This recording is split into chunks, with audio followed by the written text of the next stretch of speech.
अस्सलाम वालेकुम students, welcome to my YouTube channel easy solutions of mathematics. आज की हमारी वीडियो में हम लोग करेंगे एग्जांपल नंबर 3। पिछली वीडियो में हमने की थी एग्जांपल नंबर 2 और उससे पहले हमने डीडोज वाली की थी और ये सारी एग्जांपल्स बहुत ज़्यादा इंपॉर्टेंट है और अक्सर क्वेश्चंस में आ जाती हैं। इसको एग्जाम्पल की स्टेटमेंट दो तरह से आती है और दोनों स्टेटमेंट्स वैसे तो बुक में मैंशन है और मैंने भी यहाँ पर लिख ली है। अब ये है कि show that a surface a solid of revolution which for a given surface area has maximum volume is a square.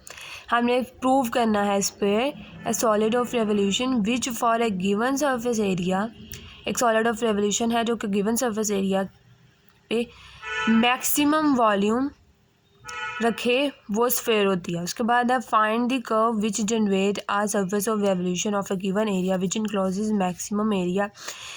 एक कर्व हमने लेनी है जो कि सरफेस ऑफ रेवोल्यूशन जनरेट करती है गिवन एरिया के थ्रू, जो कि मैक्सिमम वॉल्यूम जो है उसको इनक्लोज करती है, मैक्सिमम वॉल्यूम को कवर करती है। सबसे पहले स्टेटमेंट में जो सबसे ज़्यादा गौर करने वाली चीज़ है वो ये है कि एक गिवन एरिया, जो चीज़ हमें गिवन होती है ना, वो चीज़ हमारे पास फिक्स होती है, यानी कि वो चीज़ हमारे पास फिक्स होती है। एरिया यहाँ पे हमारे पास फिक्स है क्योंकि हमें गिवन है, तो जो चीज़ फिक्स होती है तो उसको हम लोग सब्जेक्ट टू करके लेते हैं, यानी हम एज में उसको हम जी कहते हैं। जो चीज़ फिक्स हो हमारे पास उसको हम जी कहते हैं। सबसे पहले हम लोगों ने कर्व ली जिसको हमने प्रूफ करना है, जो कि जनरेट करती है surface of revolution about given area. उसके बाद हम लोगों ने दो पॉइंट सेलेक्ट कर लिए हैं क्योंकि हमें कोई पॉइंट नहीं दिया हुआ था, हम लोग खुद से लेके चलेंगे क्योंकि Y of 0 is equal to 0 और Y of A is equal to 0। Be rotate about X axis, total area A will be this. Surface of revolution जो होती है उसका एरिया होता है 2 पाई वाई डी एस। इसके अंदर एक इंटेग्रल का इजाफा हम लोगों ने सिर्फ क्वेश्चन के अकॉर्डिंग किया है कि टोटल एरिया जो है ना, total surface area A will be this, तो हमने यहाँ पे सिंपल डी एस की वैल्यू सिर्फ लगा ली है। नेक्स्ट देखें, a surface volume, a surface area is ये और volume element of solid of revolution ये होता है। ये तो हमें उन्होंने बताया हुआ है, हम बता देंगे कि ये होते हैं और इसके अंदर हम लोगों ने क्वेश्चन के अकॉर्डिंग जो हम लोगों ने इसे किया है, टोटल एरिया जो पीछे मैंने आपको बताया वो, और टोटल वॉल्यूम ये है हमारे पास। उसके बाद integral I of y is equal to 0 से a pi y square d x subject to a is equal to 2 pi 0 से a y under root 1 plus Y dash square d x. यानी कि ये वाला जो इंटेग्रल है वो subject to this है। सब्जेक्ट टू के आगे हम लोग हमेशा फिक्स वैल्यू लिखते हैं, एरिया हमारा फिक्स है तो हमने उसको ये लिखा है।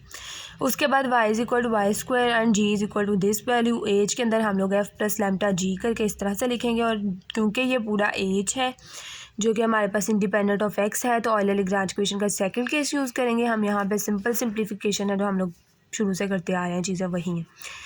एज की वैल्यू यहाँ पे सिंपल लिख दी, उसके बाद माइनस वाई डैश आ गया फॉर्मूले का। उसके बाद हमने एज का लेना है with respect to Y dash derivative. H का जब हम लोग with respect to Y dash derivative लेंगे ना, तो ये दोनों तो हमारे पास कांस्टेंट ट्रीट होंगे लैम्डा वाई, और जो आगे वाला इंटेग्रल पड़ा हुआ है उसका जब हम लोग ले लेंगे पावर रूल के थ्रू से, पावर पहले पावर में से कम पावर के बगैर डेरिवेटिव कर लेंगे तो वो हमारे पास इस तरह से उसका डेरिवेटिव आ जाएगा is equal to C constant एनी फार्मूले का। उसके बाद हम लोगों ने क्या सिंपल देखना है, ये दोनों को मल्टीप्लाई करवाया स्टेप में सिंपल। उसके बाद अब हम लोगों ने सिंप्लीफिकेशन किस तरह से करनी है देखें। अब अगर इसका एलसीएम लेंगे तो इसके साथ इंटेग्रल आएगा तो इन दोनों का अंडर रूट तो ख़त्म हो जाएगा ना जब हम एलसीएम लेंगे, लेकिन इसके साथ अंडर रूट वाली वैल्यू आ जाएगी तो हमने ज़रूर इसके साथ लेनी है, कम्प्लेक्स करना है। हम इसे उठा कर दूसरी तरफ ले जाते हैं, सी माइनस वाई स्क्वायर। सिर्फ यहाँ पर हम लोग एलसीएम लेंगे। जब हम लोग यहाँ पर एलसीएम लेंगे तो हमारे पास एलसीएम लेने के बाद ये वैल्यूज़ बन जाएगी, इधर से वो दो वाली वैल्यूज़ कैंसिल हो जाएंगी और नीचे वो जो under root 1 plus Y dash square पड़ा हुआ दूसरी तरफ जाके मल्टीप्लाई हो जाएगा। उसके बाद हम लोगों ने क्या करना है, दोनों तरफ स्क्वायर ले लेना है। दोनों तरफ स्क्वायर लेने के बाद क्या करना है हम लोगों ने कि जो कंडीशन है ना Y of 0 is equal to 0 हम लोगों ने शुरू में लेट की है, हम लोग उन कंडीशंस को यूज़ करते हैं, हम लोग कांस्टेंट की वैल्यूज़ निकालते हैं। कांस्टेंट तो हमारे पास सिर्फ एक ही है। वैसे तो कंडीशन हम लोग वैल्यू निकालने के बाद लगाते हैं, लेकिन अगर हम लोग स्टार्टिंग में लगा लें क्योंकि सी ने तो 0 होना ही है बाद में भी, तो पहले ही कर लें तो हमारे लिए आसानी हो जाएगी। क्योंकि यहाँ पर अगर हम सी का सी माइनस वाई स्क्वायर का स्क्वायर खोलेंगे ना तो वो कितना लंबा चला जाएगा। Y of zero is equal to zero लगाएंगे हम लोग जब यहाँ पे, तो हमारा C is equal to zero हो जाएगा। तो हम लोग सी को यहाँ पे पहले ही ज़ीरो कर लेते हैं। उसके बाद हम लोगों ने सिंपल क्या करना है, इसका वाई स्क्वायर का स्क्वायर ले लेंगे जो कि वाई फोर हो जाएगा, one plus Y dash square. C को ज़ीरो कर लिया, वाई फोर को हम लोगों ने, जब ये यहाँ पे वाई स्क्वायर है यहाँ पे वाई फोर है, तो ये एक दो वाई जो है वो इसमें से कैंसिल हो जाएंगे, ये तरफ जाकर डिवाइड होगा तो यहाँ पे वाई स्क्वायर रह जाएगा सिंपल। उसके बाद हमें वाई डैश चाहिए। हमें जब वाई डैश चाहिए ना, तो उसके लिए हम लोगों ने सबसे पहले वाई स्क्वायर को अंदर मल्टीप्लाई करवाया, उसके बाद वाई डैश वाली वैल्यू को अलग कर लिया, दूसरियों को इस तरफ ले आया। उसके बाद हमें से वाई डैश की वैल्यू चाहिए, तो उसके साथ वाई स्क्वायर पड़ा, दूसरी तरफ जाके डिवाइड करवा देंगे। इसके साथ तो सिंपल डिवाइड हो जाएगा, तो इसके साथ जब डिवाइड होगा तो Y square over Y square जो है वो हमारे पास 1 हो जाएगा। उसके बाद हम लोगों ने क्या करना है, दोनों इधर स्क्वायर है तो दोनों तरफ अंडर रूट ले लेंगे।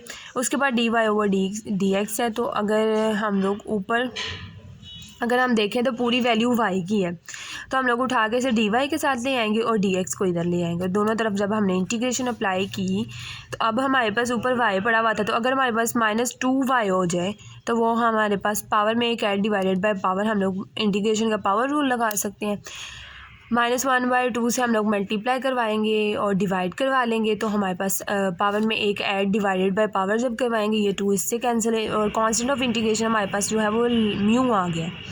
अब हम लोगों ने क्या करना है, म्यू को दूसरी तरफ ले जाएंगे, x माइनस म्यू हो जाएगा is equal to minus under root lambda square minus Y square हो जाएगा। अब हमने अंडर रूट को ख़त्म करने के लिए दोनों तरफ स्क्वायर ले लिया, यहाँ से हम लोग y को उठा कर दूसरी तरफ ले आए हैं और is equal to lambda square होगा। वो ऐसे देखें तो हमारे पास सर्कल की इक्वेशन बन गई है। Which is the equation of circle with centre at A. अब ये देखिए मैंने साथ लिख दिया, x minus a square plus y minus k का square is equal to r square. ये हमने इक्वेशन सर्कल की पढ़ी हुई है जिसका सेंटर एच और के होता है। यहाँ पे एच और के की जगह पे म्यू और ज़ीरो है, क्योंकि यहाँ पे y माइनस ज़ीरो लिख सकते हैं ना, साथ कुछ नहीं है, y माइनस ज़ीरो का होल स्क्वायर लिख दें तो म्यू और ज़ीरो हमारे पास जो है वो सेंटर आ जाता है।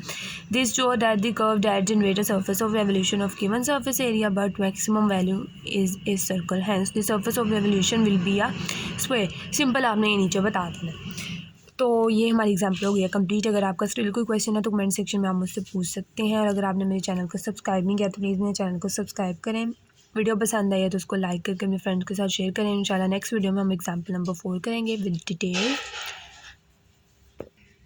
Thank you so much.